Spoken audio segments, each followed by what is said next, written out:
Hello everyone, जय माता दी सभी को। कैसे हैं आप लोग? माता रानी की कृपा से स्वस्थ होंगे। जन्माष्टमी का पर्व हमें 15 को मनाना है या 16 तारीख को मनाना है। इसी उत्तम व्रत कौन से दिन मनाया जाएगा, आइए जानते हैं। जन्माष्टमी का पारण कब करना है, जन्माष्टमी के नियम क्या होते हैं, कैसे व्रत रखा जाता है, जन्माष्टमी का पीरियड्स में कैसे व्रत रखा जाता है और प्रेग्नेंट लेडीज व्रत कैसे रख सकते हैं। आइए इसी टॉपिक को मेरा वीडियो। बहुत लोगों को नहीं पता होता है किस प्रकार से हम व्रत रख सकते हैं। पहली बार व्रत उठा रहे हैं तो किस प्रकार से उठा सकते हैं, आइए जानते हैं। जन्माष्टमी का व्रत भादों की कृष्ण पक्ष अष्टमी को व्रत मनाया जाता है। कृष्ण भगवान को मध्य रात्रि में ही उनका जन्म हुआ था, उसी उपलक्ष्य में व्रत रखा जाता है। उनके जन्म के बाद बहुत लोग खाना खा लेते हैं, मीठा भोजन कर लेते हैं, बहुत लोग फलाहार कर लेते हैं, बहुत लोग निर्जला भी इस व्रत को रखते हैं और दूसरे दिन खाना खाते हैं। पूजा अर्चना करने के बाद फिर खाना खाते हैं।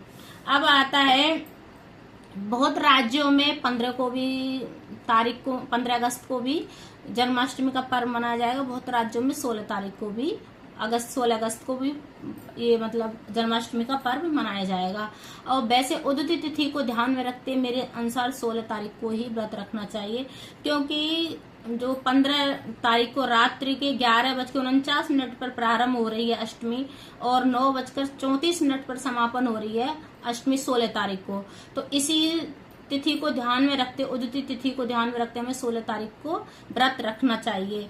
और वैसे उदित तिथि को जैसे पूरे दिन हम व्रत रख सकते थे और मान्य यही रहता है। और भगवान का जन्म रोहिणी नक्षत्र में हुआ था, ये सभी लोग जानते हैं। तो रोहिणी नक्षत्र को भी ध्यान में रखते हुए हम व्रत रख सकते हैं।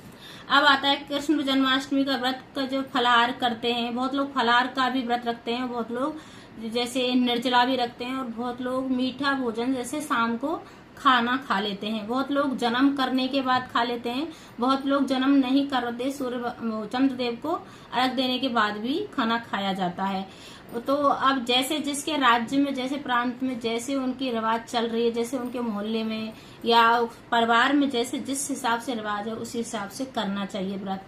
अब आता है, बहुत लोग क्या करते हैं कि सुबह नहा धोकर भगवान को जैसे धनिया की पंजीरी बनाते हैं, उसमें बूरा या चीनी का मिश्रण मिक्स करके और तुलसी दल डाल के भगवान को भोग लगाया जाता है। भगवान को पीले वस्त्र धारण कराए जाते हैं, उनको पंचामृत से नहलाया जाता है और झूले में झुलाया जाता है भगवान को। और खीरे वाले जो खीरे से उनका जन्म भी कराया जाता है, उनके जो एक सिक्के से उनका नाल भी काटा जाता है। फिर आता है कि भगवान की जैसे उनको नहला धुला के हमें पंचामृत से आरती भी की जाती है और शाम को धनिया का भोग लगाया जाता है। उस टाइम भोग लगाने के बाद हम मीठा खाना भी खा लेते हैं या फलाहार भी कर लेते हैं। बहुत लोग जैसे जिसकी श्रद्धा है, जैसे जिसके शरीर में सामर्थ्य है उसी हिसाब से करना चाहिए। कि बहुत लोगों की दवाइयां वगैरह भी चल रही हैं तो वो लोग नहीं कर पाते हैं।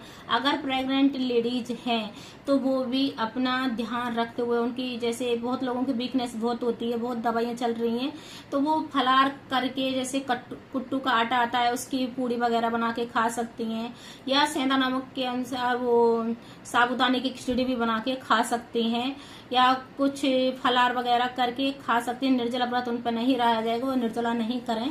तो इस प्रकार से व्रत प्रेग्नेंट लेडीज कर सकती हैं सारे दिन आराम से।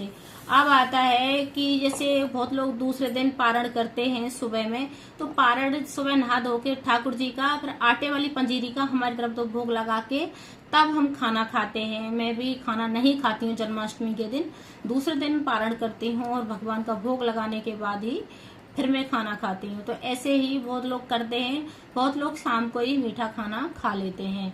प्याज लहसुन का त्याग जरूर करना होता है, उस दिन प्याज लहसुन बिल्कुल नहीं खाया जाता, मीठा भोजन ही किया जाता है। और अब आता है, जो पीरियड्स आ जाते हैं तो वो लेडीज कैसे व्रत रख सकती हैं। व्रत सारे दिन नहा धोकर व्रत रख सकती हैं। किसी से जैसे अपना पति है या बच्चा है, किसी से भगवान को नहलवा धुलवा के उनको भोग लगवा के ठाकुर जी का, और आप व्रत रख सकती हैं, आरती करवा सकती हैं, आप उसमें शामिल हो सकती हैं। साथ में साइड में बैठ जाएं। और हमें व्रत का जो संकल्प लेते हैं तो किचन में जाके जो जल होता है, जल लेके और वहां पे आप संकल्प ले सकते हैं, क्योंकि व्रत का भी हमें संकल्प लेना होता है। व्रत पूरे दिन हमें 24 घंटे का व्रत रखना है या 12 घंटे का व्रत रखना है, ये अपने अपने सामर्थ्य के अनुसार होता है। बहुत 24 घंटे का भी व्रत रखते हैं, बहुत 12 घंटे का भी व्रत रखते हैं। जिसके जैसे सामर्थ्य उस हिसाब से रखना चाहिए।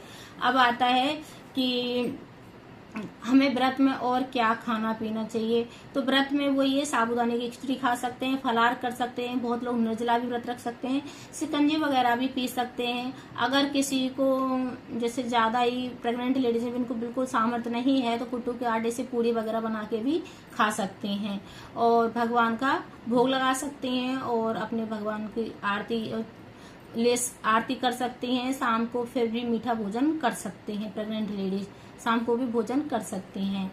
अगर मेरी वीडियो अच्छी लगी तो लाइक करें, शेयर करें, कमेंट करें, सब्सक्राइब करें। हर हर महादेव कमेंट में जरूर लिखें। जय माता दी सभी को।